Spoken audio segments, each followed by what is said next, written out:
তোমরা রেখো গো স্মরণ, একদিন হবে যে মরণ। প্রথম নবী জান্নাতে ছিলেন, সঙ্গিনী হাওয়াকে পেলেন। প্রথম নবী জান্নাতে ছিলেন, সঙ্গিনী হাওয়াকে পেলেন। চক্রান্ত করিয়া শয়তান খাওয়াইল কান্দম, তোমরা রেখো গো স্মরণ, একদিন হবে যে মরণ। আল্লাহ আদমকে নিষেধ করার পরও তারা ওইদিকে গাছের নিকটে গেল, ফল খেলো এবং তারা নিজের শরীরে যে পোশাক ছিল সঙ্গে সঙ্গে তারা খসে গেল। এক কথায় তারা উলঙ্গ হয়ে গেল। এটা আল্লাহর নিষেধ, আর কিন্তু তারা ব্যালেন্স হারিয়েছে, তার মানে ধৈর্য তারা হারালো। এবার ইবলিসকে বললেন, আজাজিলকে বললেন, ওরে আজাজিল, এবার তুই আদমকে সিজদা কর। আগে প্রথমে বলেছিল আদমকে সিজদা কর, কিন্তু সে করলো না। আল্লাহ বলেছিলেন, ওয়াইদ কুলনা লিল মালাইকাতি ইসজুদু লিআদামা ফাসাজাদু ইল্লা ইবলিস। ইবলিসকেও আদেশ করেছিল, যা যা আদমকে সিজদা কর, কিন্তু আজাজিল আদমকে সিজদা করলো না। তার মানে ও একটা ব্যালেন্স হারিয়েছে। ও মনে মনে ভেবেছে, আমি যে আগুনের তৈরি, ও যে মাটির তৈরি, আমি কি করে ওকে আমি সিজদা করি? না না, আমি আল্লাহর আদেশটাকে আমি মানলাম না। তাহলে দুজনের গুনাহ বাড়াবার গেছে, দুজনের গুনাহ বাড়াবার গেছে। আল্লাহ ইবলিসকে বলল সিজদা কর, কিন্তু সিজদা করলো না, ধৈর্য হারিয়েছে। আর আদমকে বলল ওই গাছটা নিকট যেও না, চলে গেল। তাহলে তারা দুজনেই অপরাধ করেছে। যখন আল্লাহ তাআলা নিজের হাতে আদমকে বানালেন, আদম এবং হাওয়া তারা দুজনেই জান্নাতে আছে। তাদেরকে বলা হলো, আদম রে, তোমরা এই গাছটার নিকটে তোমরা যাবে না, যাবে না, যাবে না। লা তাকরাবা হাদিহিশ শাজারা ফাতাকুনা মিনাজ জালিমিন। আল্লাহ আদম আর হাওয়াকে বললেন, তোমরা জান্নাতে থাকো, আনন্দ উল্লাস করো, যা ইচ্ছা তা করো, তবে তোমরা এই গাছটার নিকটবর্তী হবে না। যদি তোমরা গাছটার নিকটবর্তী চলে যাও বা হয়ে যায়, তাহলে তোমরা জালেমদের অন্তর্ভুক্ত হবে। কিন্তু আদম আর হাওয়া এই ব্যালেন্স তারা শেষ হারিয়ে ফেলল। তার কারণটা কি? ব্যালেন্সটা কি হারিয়েছে? তারা ধৈর্য হারিয়ে দিয়েছে, ধৈর্য রাখতে পারে নাই। আল্লাহর আদেশটাকে তারা কন্ট্রোলে ক্যাপচারে নিয়ে আসতে পারে না। শয়তানের প্রচারণায় পড়ে তারা গাছের নিকট গেল, তাদের জান্নাতি পোশাকটা তাদের গা থেকে খসে পড়ল। যুগে যুগে ইতিহাসে লেখা দেখা যায়, আল্লাহর পথে যারা কাজ করে যায়। যুগে যুগে ইতিহাসে লেখা দেখা যায়, আল্লাহর পথে যারা কাজ করে যায়। বিনা পরীক্ষায় তাদের পাস নাই হয়, বিনা পরীক্ষায় তাদের পাস নাই হয়। ভয় নাই রে, কোনো ভয় নাই, আল্লাহ যদি থাকেন সবার। ভয় নাই রে, কোনো ভয় নাই। বাতিলের শক্তি ক্ষয় হয়ে যায়, আল্লাহর শক্তির কোনো ক্ষয় নাই। বাতিলের শক্তি ক্ষয় হয়ে যায়, আল্লাহর শক্তির কোনো ক্ষয় নাই। সেই শক্তি তুমি দাও দয়াময়, সেই শক্তি তুমি দাও গো আমায়। ভয় নাই রে, কোনো ভয় নাই, আল্লাহ যদি থাকেন সবাই। ভয় নাই রে, কোনো ভয় নাই। দুনিয়ার খেলা ঘরে এসেছো ভাই, মরণ দু একদিন ধরবে তোমায়। দুনিয়ার খেলা ঘরে এসেছো ভাই, মরণ দু একদিন ধরবে তোমায়। তাহলে তোমার আর দেরি কেন ভাই, তাহলে তোমার আর দেরি কেন ভাই? ভয় নাই রে, কোনো ভয় নাই। আল্লাহ যদি থাকেন সহায়, দুর্গম গিরিপথ পাড়ি দিয়ে যায়। ভয় নাই রে, কোনো ভয় নাই। ভয় নাই রে, কোনো ভয় নাই। দাওয়াতের লাগি নবী তায়েফেতে যায়, উহুদের মাঠে নবী মার খেলেন হায়। দাওয়াতের লাগি নবী তায়েফেতে যায়, উহুদের মাঠে নবী মার খেলেন হায়। ধৈর্যের গুণে শেষে এলো বিজয়, ধৈর্যের গুণে শেষে এলো বিজয়। ভয় নাই রে, কোনো ভয় নাই। আল্লাহ যদি থাকেন সহায়, দুর্গম গিরিপথ পাড়ি দিয়ে যায়। ভয় নাই রে, কোনো ভয় নাই। আল্লাহ যদি থাকেন সহায়। দুনিয়ার জেল জুলুম খলেকের হয়, আখিরাতের জেলের কিন্তু কোনো সীমা নাই। দুনিয়ার জেল জুলুম খলেকের হয়, আখিরাতের জেলের কিন্তু কোনো সীমা নাই। সেইখানে আমরা যেন মুক্তি সবাই পাই, সেইখানে আমরা যেন মুক্তি সবাই পাই। প্রথমে সেই মহান মনিবের দরবারে প্রশংসা করি, যে মহান মনিব আমাদেরকে একটি মসজিদ কেন্দ্রিক আয়োজিত মাহফিলে কিছু কোরআন ও হাদিসের আলোচনা শোনা ও আমলের উদ্দেশ্যে যে মহান মনিব আমাদেরকে বাছাই করে কিছু সংখ্যক লোককে এখানে বসিয়েছেন, সে আল্লাহ সুবহানাহু ওয়া তাআলার শুকরিয়া আদায় করি। সকলে বলি আলহামদুলিল্লাহ। কি ভাই, একটু জোরে আল্লাহর প্রশংসা করতে খরচা আছে? এত 24 ঘন্টা আল্লাহর আপনি আলো বাতাস খাচ্ছেন, বিনা পয়সায়, কোনো পয়সা লাগে না। যদি পয়সা দিয়ে কিনতেন তো মনে হয় শেষ খতম। কিন্তু আল্লাহ সুবহানাহু ওয়া তাআলা আমাকে আপনাকে রহমতের বেষ্টন দিয়ে ঘিরে রেখেছেন। সেই আল্লাহ সুবহানাহু ওয়া তাআলা রহমতি ওয়া কুল্লা শাই, সেই আল্লাহ সুবহানাহু ওয়া তাআলা যদি আপনি শুকরিয়া আদায় না করেন তো কি করে হবে? একটু জোরে বলি আলহামদুলিল্লাহ। অতঃপর শান্তি বর্ষিত হোক সকল নবীদের উপর, বিশেষ করে আমাদের শেষ নবী জনাবে মুহাম্মদুর রাসূলুল্লাহ। আমরা সকলে বলি সাল্লাল্লাহু আলাইহি ওয়াসাল্লাম। আমি আপনাদের সম্মুখে গুরুত্বপূর্ণ একটি টপিক, আলোচ্য একটি বিষয় নিয়ে আমি হাজির হয়েছি। সেই বিষয়টি হচ্ছে সবর। সাদ বা রা, সবর। এই সবরটা হচ্ছে আরবি শব্দ, যার অর্থ হচ্ছে ধৈর্য ধারণ করা, অটল অবিচল থাকা, কন্ট্রোল করা, বিরত থাকা, এটা অর্থ একটা। অনেকে আমরা সবর কথাটাকে ইউজ করি, বাঙালি মানুষ সবুর কর, সবুর কর বলে, কি বলে না? তো এটা একটা আরবি শব্দ। তো ধৈর্য ধারণ করা, কিসে ধৈর্য ধারণ? আল্লাহ সুবহানাহু ওয়া তাআলার আদেশ ও নিষেধ, এই দুটি বিষয়ে ধৈর্য ধারণ করা। এক কথায় যদি আমি আপনাকে বলতে হয়, তাহলে আপনার জীবনে যত বালা মুসিবত, যত আপদ বিপদ, যতগুলোই হোক না কেন, তাকদীরের উপরে বিশ্বাস রেখে আপনাকে ধৈর্য ধারণ করতে হবে। ধৈর্য ধারণ কেমন করতে হবে?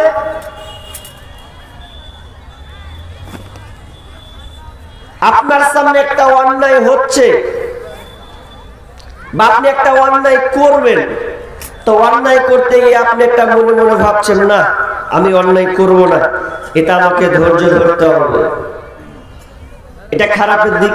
ভালোর দিক, আপনাকে মন বলছে যে আমি, একজন বলছে যে বেড়িটা ধর, তা আপনি মনে মনে বলছেন যে না আমি ধরবো না, আপনার মন আপনার চাইছে মনটা যে আমি এটা ধরবো না এটা আমি ধরবো না। ধৈর্য এমন একটা জিনিস, প্রত্যেকটা ইবাদতে কিন্তু ধৈর্য লাগবে, প্রত্যেকটা আমলে ধৈর্য আছে। ধৈর্যবিহীন কাজ সাকসেস নয়, আপনাকে ধৈর্য থাকতেই হবে।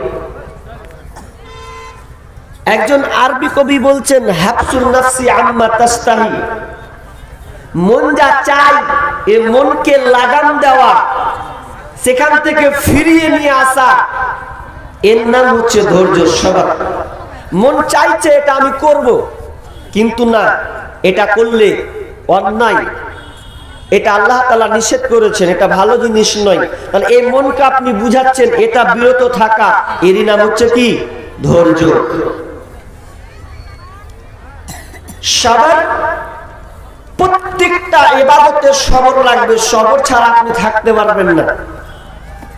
তো সবরের ক্যাটালগ যারা লিখেছেন রাইটার, তারা তিনটি ধাপ ব্যবহার করেছেন। এক, আল্লাহর আদেশে ধৈর্য ধারণ করা, এবং আল্লাহর নিষেধে ধৈর্য ধারণ করা, আর একটা হচ্ছে তাকদীর যেটা আছে এই তাকদীরের উপরে ধৈর্য ধারণ করা। আল্লাহ সুবহানাহু ওয়া তাআলা নিজে ধৈর্যকে দুই ভাগে ভাগ করেছেন। ওই আয়াত দুটো আমি আপনাদের সামনে পড়ব। তবে আমার আজকের হেডলাইন আলোচ্য বিষয় সাবার, ধৈর্য ধারণ করা। ধৈর্য কখনো বাধ্যতামূলক হিসাবে ধৈর্য ধারণ করতে হয়, কোনটা ইচ্ছাকৃত ভাবে ধৈর্য ধারণ করতে হয়, করি। কেমন? ধরলেন ইচ্ছাকৃত ধৈর্য, আপনি আজকে জালসা শুনতে এসেছেন, জালসা শুনতে এসে এখানে পাশে আছে মাসির বাড়ি, খালার বাড়ি, আর মামির বাড়ি ইত্যাদি, নানির বাড়ি। এখন আপনি যদি অনেকদিন পর এই প্রোগ্রামে অ্যাটেন্ড করেন, আসেন, আর যদি আপনার নানির সঙ্গে দেখা হয় কিংবা মাসির সঙ্গে দেখা হয় বাড়িতে গিয়ে, মাসি বলবে বেটা থাক, এলি যখন রাতটা তো থাক। এখন আপনার মন বলছে যে আমি থাকবো না, থাকবো না, থাকবো না। তাহলে এটা এবার যদি আপনি থেকে যান, তাহলে এটা হবে আপনার ইচ্ছাকৃত ধৈর্য। মন একবার মানিয়ে নিলেন যা থেকে যাই, যখন বলছে মাসি অনেকদিন পরে থাকলেন, এটা এক প্রকারের ধৈর্য। পারলে আপনি চলে যেতে পারতেন না, কিন্তু আপনি মহাব্বত ভালোবাসার খাতিরে থেকে গেলেন, একটা ধৈর্য। আর একটা ধৈর্য অইচ্ছাকৃত, আপনার মন হয় যে হবে না, কিন্তু আপনাকে ধৈর্য রাখতে বাধ্যই, ধরতে হবে। যেমন এখন যদি আপনি হরিশ্চন্দ্রপুর থেকে ট্রেন ধরেন, ট্রেন ধরে আপনি কোথায় যাবেন? মালদা। এবার মালদা যাবেন, ট্রেনে চাপলেন, চাপার পর এমন একটা স্টপে দাঁড়ালো যেখানে আগে পিছে কিছু নাই, কিন্তু আপনি তাড়াহুড়োতে আছেন। আপনার একটা টাইম নির্ধারণ করা আছে, কি যে আমাকে এর মধ্যে নার্সিং হোমে ঢুকতে হবে, এর মধ্যে আমার পরীক্ষা আছে, এই মধ্যে আমার ইন্টারভিউ আছে। যদি এই সময়তে যদি আপনার রাস্তা জ্যাম হয়ে যায়, কিংবা আপনি ট্রেনে আছেন, এমন জায়গায় দাঁড়িয়ে গেছে, আচ্ছা বলেন তো এটা ধৈর্য ধরতে বাধ্য কি বাধ্য নয়? তখন কিন্তু আপনাকে ধৈর্য রাখতে হবে, কিছু করার নেই, যতই করেন। তাহলে ধৈর্য দুই রকম, ইচ্ছাকৃত, একটা অইচ্ছাকৃত। কিন্তু আল্লাহ বলছেন ধৈর্য দুই ধরনের রাখতে হবে, এটা দুনিয়াতে আল্লাহ তাআলা পরীক্ষা করেছেন। এবার আমি আপনাদের আয়াতের দিকে যাই, লক্ষ্য করেন। বিসমিল্লাহির রহমানির রহিম।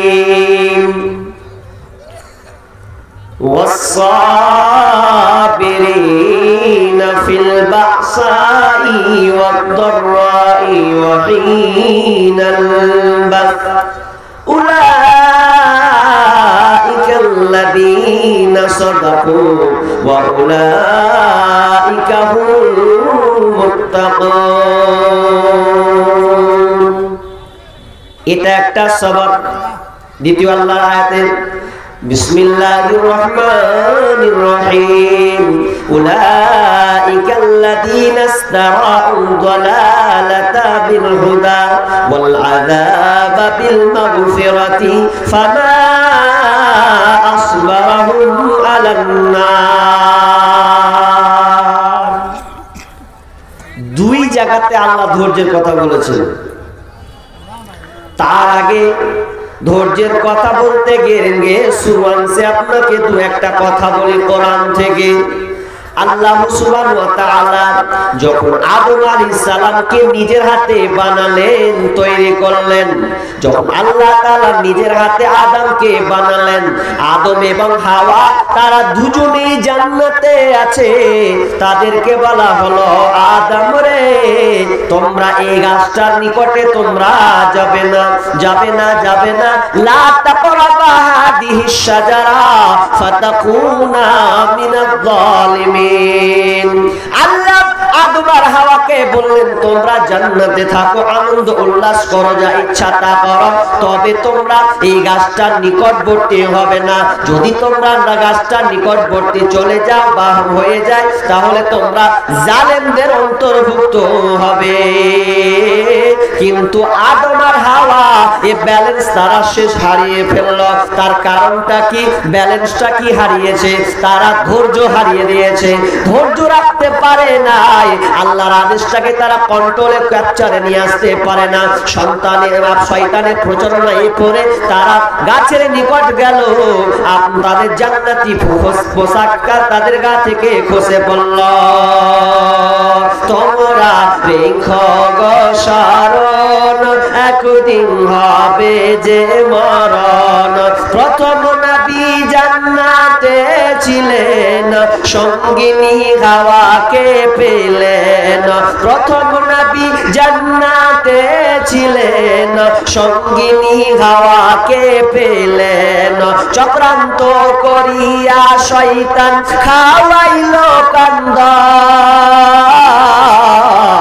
তোমরা রেখো গো স্মরণ, একদিন হবে যে মরণ। আল্লাহ আদমকে নিষেধ করার পরও তারা ওইদিকে গাছের নিকটে গেল, ফল খেলো, এবং তারা নিজের শরীরে যে পোশাক ছিল সঙ্গে সঙ্গে তারা খসে গেল। এক কথায় তারা উলঙ্গ হয়ে গেল। এটা আল্লাহর নিষেধ, আর কিন্তু তারা ব্যালেন্স হারিয়েছে, তার মানে ধৈর্য তারা হারালো। এবার ইবলিসকে বললেন, আজাজিলকে বললেন, ওরে আজাজিল, এবার তুই আদমকে সিজদা কর। আগে প্রথমে বলেছিল আদমকে সিজদা কর, কিন্তু সে করল না। আল্লাহ বলেছিলেন, ওয়াইদ কুলনা লিল মালাইকাতি ইসজুদু লি আদামা ফাসাজাদু ইল্লা ইবলিস। ইবলিসকেও আদেশ করেছিল, যা যা আদমকে সিজদা কর, কিন্তু আজাজিল আদমকে সিজদা করলো না। তার মানে ও একটা ব্যালেন্স হারিয়েছে। ও মনে মনে ভেবেছে, আমি যে আগুনের তৈরি, ও যে মাটির তৈরি, আমি কি করে ওকে আমি সিজদা করি? না না, আমি আল্লাহর আদেশটাকে আমি মানলাম না। তাহলে দুজনের গুনাহ বাড়াবার গেছে, দুজনের গুনাহ বাড়াবার গেছে। আল্লাহ ইবলিসকে বলল সিজদা কর, কিন্তু সিজদা করলো না, ধৈর্য হারিয়েছে। আর আদমকে বলল ওই গাছটা নিকট যেও না, চলে গেল। তাহলে তারা দুজনেই অপরাধ করেছে। কিন্তু আদম অপরাধ করলেও স্যালেন্ডার হয়ে গেছে। রব্বানা যালামনা আনফুসানা ওয়া ইল্লাম তাগফির লানা ওয়া তারহামনা লানাকুনান্না মিনাল খাসিরিন। খালি দোয়া পড়েই যায়। আল্লাহ, নিজের আত্মার উপরে জুলুম করে দিয়েছি, খুব অন্যায় করে দিয়েছি, পাপ করে দিয়েছি, আল্লাহ তুমি আমাকে ক্ষমা করো। যদি পাপ না ক্ষমা করো তো আর কে করবে? জালেম হয়ে গেছে, অন্তর্ভুক্ত হয়ে গেছে। তাহলে আদম দোয়া করতে থাকছে যে এখান থেকে একটা দার্শনিক একটা কথা নিয়েছে, গুনাহ করা গুনাহ নয়, মাপ না চাওয়ার নাম হচ্ছে গুনাহ। গুনাহ করা গুনাহ নয়, মাপ না চাওয়াটার নামই হচ্ছে গুনাহ। তার মানে আপনি গুনাহ করেছেন, আল্লাহর কাছে সারেন্ডার হয়ে যান, আল্লাহ আপনাকে ক্ষমা করে দেবেন। তাহলে বলছিলাম কোথাও ওদিকে ঢুকলাম একটু বুঝানোর জন্য। তাহলে তাদের এই যে খান্তি, তাদের যে অভাব, সেটা ছিল ধৈর্য। ধৈর্য হারালো তো তারা পাপের দিকে নিমজ্জিত হয়ে গেল। তাহলে আল্লাহ তাআলা বলছেন, আমি ধৈর্যকে দুই ভাগ করলাম, এবার তোমাদের ধৈর্য দেখি কেমন কি। আল্লাহ বলছেন, কিভাবে?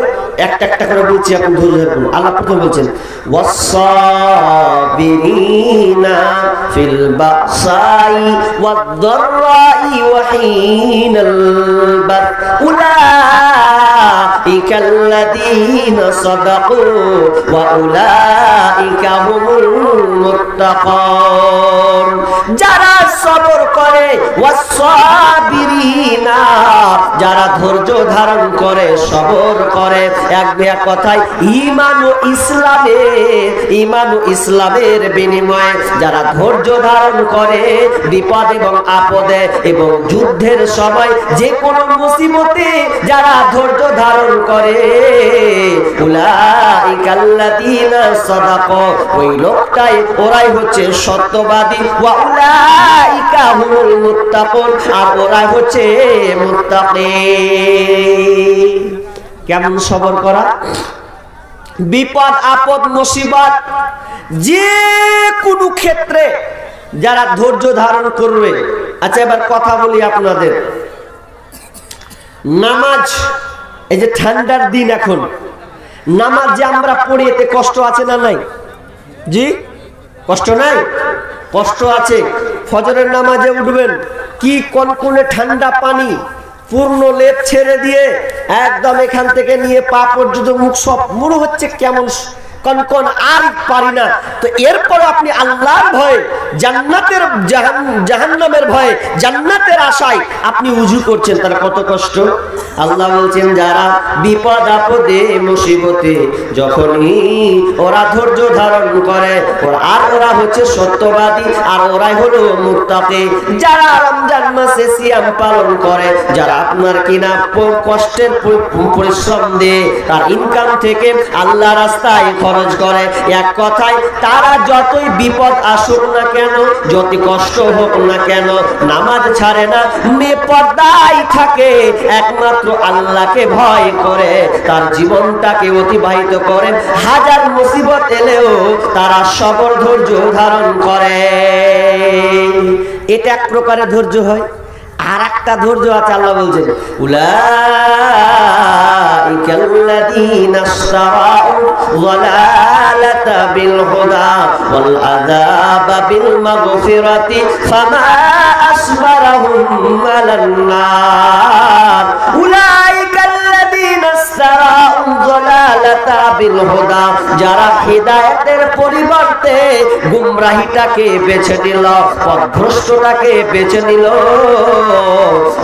উলাইকাল্লাযীনা ইশতারাউ যালালাতা বিল হুদা ওয়াল আযাবা বিল মাগফিরাতি, এবং মাগফিরাতের পরিবর্তে যারা আযাবকে ক্রয় করে নিল, জান্নাত আগুনকে ক্রয় করে নিল, আযাবকে তারা কিনে নিল, ফামা আসবারাহুম আলান নার, তাদের ধৈর্যের জায়গাটা হচ্ছে আগুন জাহান্নাম। একটা ধৈর্যের জায়গা তারা জাহান্নামকে বানালো।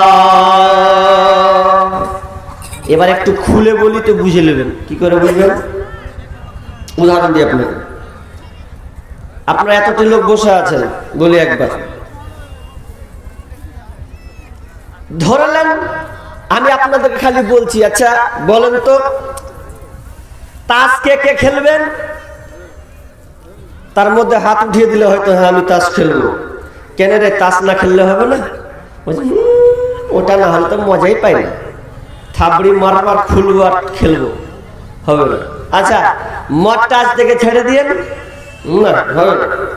বাড়িতে ঝাড়ঝুট লেগে যাচ্ছে, খেয়ে দেয় সুপচিট পাটা, বাড়ি খেতে হবে, ওটা ঢালবো, ওটা লাগবে মদ। আচ্ছা তাহলে মদ ওকে লাগবে, ও ছাড়বে না। আচ্ছা চুরি করবেন, না হলে হয় রাতারাতি বড় লোক, রাতারাতি পয়সা, ওটা আবার ছাড়ি নাকি, ধরবার 10-20 হাজার, তাহলে ওটা। কিন্তু বলেন তো চুরি করতে গিয়ে কষ্ট হয় কি হয় না? না কোন ফায়া কোন বললে হয়ে যাবে? চুরি করতে গেলেও তো কত কৌশল আগে জানেন, কত ক্যাপাসিটি দিয়ে করতে হয় ওদেরকে চুরি। এই করে সেই করে পা ফেলে উঠ করে কত রকম বাউন্ডারি দেখে তারপরে চেক আপ করে তারপরে ওরা চুরি করে। তাই এত কষ্ট। তা আমার আল্লাহ বলছেন ধরেন আপনার দুই ধরনের লোক বসে আছেন, প্রথম ধরনের লোক বললাম তোমরা নামাজ পড়বে, বলছে হ্যাঁ পড়বো, মেনে নিলাম, কষ্ট হবে হোক গা, ধৈর্য ধারণ করবো। তোমরা রোজা রাখবে, তো হ্যাঁ আমরা রোজা রাখবো। এ তোমরা মহিলারা পর্দা করবে, বলছে হ্যাঁ মরনা করবো। ওরে তোমরা তো তোমাদেরকে দেখতে ভালো লাগবে না, বলছে না ভালো লাগুক, আল্লাহকে খুশি করার জন্য পর্দার সঙ্গে থাকবো। তাহলে আপনি ধৈর্যের সঙ্গে আপনি পর্দা করলেন। আর এক প্রকার লোককে বলা হলো তোমরা কি মদ ছেড়ে দেবে, বলছে না ছাড়বো না। তোমরা কি বিড়িটা ছেড়ে দেবে, বলছে না ছাড়বো না। পায়খানা না, বিড়ি না খেলে পায়খানা ক্লিয়ার হয় না, ভালো কথা, ওটাও তোমরা ছাড়বে না। তাহলে তুমি চুরি কি ছাড়বে না, বলছে ওটা না করলে আমার ইনকাম সোর্স বাড়বে না। তাহলে দুই শ্রেণীর লোক, দুই শ্রেণীর লোক। এক শ্রেণীর লোক যারা কষ্টে নামাজ পড়ে, কষ্টে রোজা রেখে, কষ্টে পর্দা করে, হালাল ইনকাম করে, কষ্টের পরেও আমার আল্লাহ বলছেন ওরা হচ্ছে সত্যবাদী আর ওরা হচ্ছে মুত্তাকি। আর যারা প্রকৃত মুত্তাকি ওদের থাকার জায়গা হলো, তাদের স্পেশাল ঘর হচ্ছে জান্নাত, ওদের পুরস্কার হচ্ছে জান্নাত। আর যারা গুমরাহিটাকে বেছে নিল, পথভ্রষ্টকে বেছে নিল, লুডুকে বেছে নিল, তাসকে বেছে নিল, মদ বেছে নিল, চুরির ডাকাতি হয়রানিকে বেছে নিল, এক কথা এগুলোকে মেনে নিল, আমার আল্লাহ বলছেন ফামা আসবারাহুম আলান নার, এটা ওদের ধৈর্যের জায়গা। ওরা জান্নাত নিল আর এরা ধৈর্যের জায়গা জাহান্নামকে করাই করল। যারা হারামি করে বেড়াচ্ছ, চুরি চামারি করে বেড়াচ্ছ, ছিনতাই করছো, লুডু খেলছো, তাস খেলছো, মদ পান করছো, করে নাও, কুদে বেড়াও, কিন্তু তোমাদের ধৈর্যের জায়গা কিন্তু একটা করা আছে, তার নাম হচ্ছে কি জাহান্নাম। আল্লাহ বলবেন বসিয়ে দেবো, বলে থাক এবার ধৈর্য লে তোরা এখানে। ওর জন্য একজন উর্দু দার্শনিক বলছেন दुनिया में अगर रब चाहिए चलोगे तो आखिरत में मुन चाहिए चल पाओगे। दुनिया में अगर रब चाहिए चलोगे तो आखिरत में मुन चाहिए चल पाओगे। तारपरे बोलছেন दुनिया में अगर मुन चाहिए चलोगे तो आखिरत में रब चाहिए चलना पड़ेगा। दुनिया में अगर मुन चाहिए रब चाहिए चलोगे तो आखिरत में मुन चाहिए चल पाओगे। প্রথমে কবি বলতে চাইছেন দুনিয়াতে যদি তোমার রবের মন মতন চলো, রব যেটা বলেছে, আল্লাহ যেটা তোমাকে মানতে বলেছেন সেটা যদি করো, তো সেটা যদি মেনে চলো, তাহলে কবি বলতে চাইছেন তাহলে মরার পরে তুমি তোমার মন মতন চলবে। মা তাশতাহি আনফুসুকুম, মন যা চায় তুমি যেটা ইচ্ছা সেটাই তুমি করে বেড়াবে, কেউ তোমাকে বাধা দেবে না। কারণ আল্লাহ বলবে ওরে বান্দারে তুই আমার দুনিয়াতে আইন মানতে গিয়ে তুই কত না কষ্ট করেছিস, আজ আমি তোকে জান্নাতে দিয়ে দিলাম, জান্নাতে তোর যা মন চাই যা ইচ্ছা তুই করে বেড়া, আমি আল্লাহ তোকে কোনো কিছুই বলবো না রে। আর দুনিয়াতে যারা মন চাই চলোগে আখিরাত মে রব চাই চলনা পড়েগা, যারা দুনিয়াতে হারাম রিজক নিয়ে চলবে, যারা মদের সঙ্গে ডুবে থাকবে, হারাম ইনকামে ডুবে থাকবে, এক কথায় আল্লাহ যেগুলোকে নিষেধ করেছে এরপরেও তারা ওগুলোর সাথে জড়িত থাকবে, তো আমার আল্লাহ বলছেন এবার তোরা দুনিয়াতে মন মতন চলেছিস, এবার আমার মন মতন জাহান্নামে তোদেরকে থাকা লাগবে, তোরা পারবি না, পার পাবি না, এবং তোদের ধৈর্যের জায়গা লে তোদেরকে আমি জাহান্নামে দিয়ে দিলাম, এখন আমার মন মতন তোদেরকে চলতে হবে। ধৈর্য দুইটা, কোনটা নেবেন লেন, আপত্তি নাই। নামাজ পড়বেন না তাহলে আপনি ধৈর্যের জায়গা বানিয়ে নেবেন কোনখানে, তো জাহান্নামের দিকে লেন, কোনো অসুবিধা নেই। ধৈর্য ভালো মন্দ দুটাতেই আছে, ধৈর্য ভালোতেও আছে খারাপেও আছে। ধৈর্য নেই মানে আজকাল লোকের যা ধৈর্য, কোনটাতে আছে? নামাজে ধৈর্য আছে? মসজিদে যদি ঢুকেও, মসজিদে ঢুকে আর দেখবেন ও কার যতক্ষণ ইমাম নামাজ পড়িয়ে দিলে আর সালাম ফিরিয়ে যায় ফাটাফাট সুন্নাত পরে মারলো, টান বেড়ে চলে ফাটান করে চায়ের দোকানে এক কাপ চা, বিড়ি চলছে, টিভি, বাস। খুব ধৈর্য। আর ভালো ধৈর্য কোনখানে? ভালো ধৈর্য হচ্ছে ওই যে তাসের আড্ডা দেখালে ওকে বসিয়ে দেন চটের নিচে, ওকে তাসের আড্ডা চট পেড়ে দিলে বসে গেল, চট পর্যন্ত গেলে তোরা উঠবি নেবে, কতক্ষণ ধরে খেলিস তোরা, গরম করে দিলি, উঠ একবার, কত যে ধৈর্য আছে, চটটা পর্যন্ত ওকে ধৈর্য রাখতে হয় যে আমি এতক্ষণ ধরে তোর হাত বসে আছিস, একবার উঠ। তো ধৈর্য কে বলে নাই?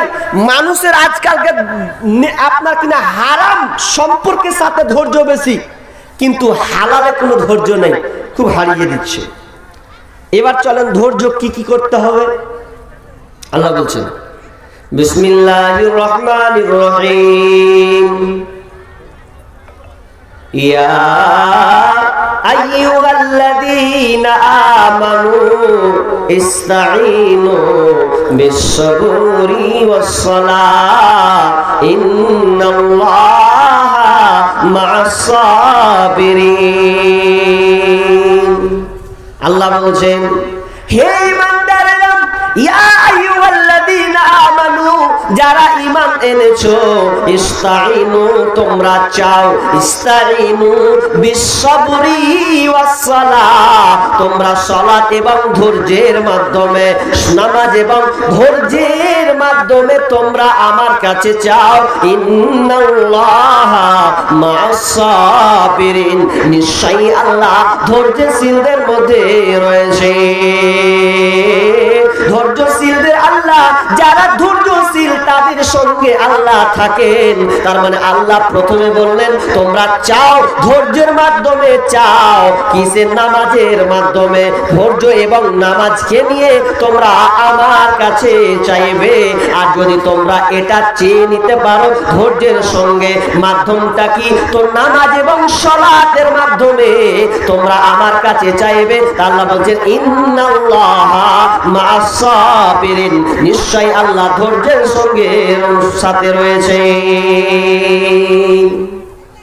তাহলে নামাজ পড়বেন, তো নামাজের মধ্যে কি লাগবে? সাবার। কথা বুঝেন আমার? নামাজের মধ্যে আপনাকে ধৈর্য রাখতে হবে। যদি বলেন আল্লাহর কাছে কিছু লিব, আল্লাহর কাছে মাল লিব, আমার অভাব হয়েছে, আল্লাহর মালের গোডাউনের মালের অভাব নাই, তাহলে আল্লাহর কাছে মাল নিতে গেলে কি লাগবে? সবর লাগবে। কথা বুঝেন আমার? সবর লাগবে। সবর দিবেন তো আল্লাহ আপনাকে মাল দিবেন। এটা কথা বলি, আপনি দুনিয়াতে যদি কিছু কিনতে যান, তো কিনতে গেলে প্রথমে কি ঝাড়তে হবে? হ্যাঁ, টাকা। টাকা ছাড়া আপনি মাল পাবেন বলছেন? টাকা দিতে হবে, তারপরে মাল পাবেন। তো আল্লাহর কাছে মাল দিতে গেলে আপনাকে কি দিতে হবে? সবর। সবর সবর ঢালেন, সবর ঢালেন তো আল্লাহ আপনাকে মাল দেবেন। আর দুনিয়াতে যেমন আপনার টাকা ছাড়া কিছুই চলে না, টাকা যদি না দেন কেউ আপনাকে মাল দেবে না। বিনিময়, আগেকার মানুষ বিনিময় করত, এ ধান দিল, ধানের বিনিময়ে হতো গম, মানে গম দিল, গমের বিনিময়ে ধান দিল, এ চিনি দিল, চিনি বয়ে আটা দিল। এরকম এক সময় ছিল, লেনদেন কারবার হতো, করি টাকা করি লেনদেন ছিল।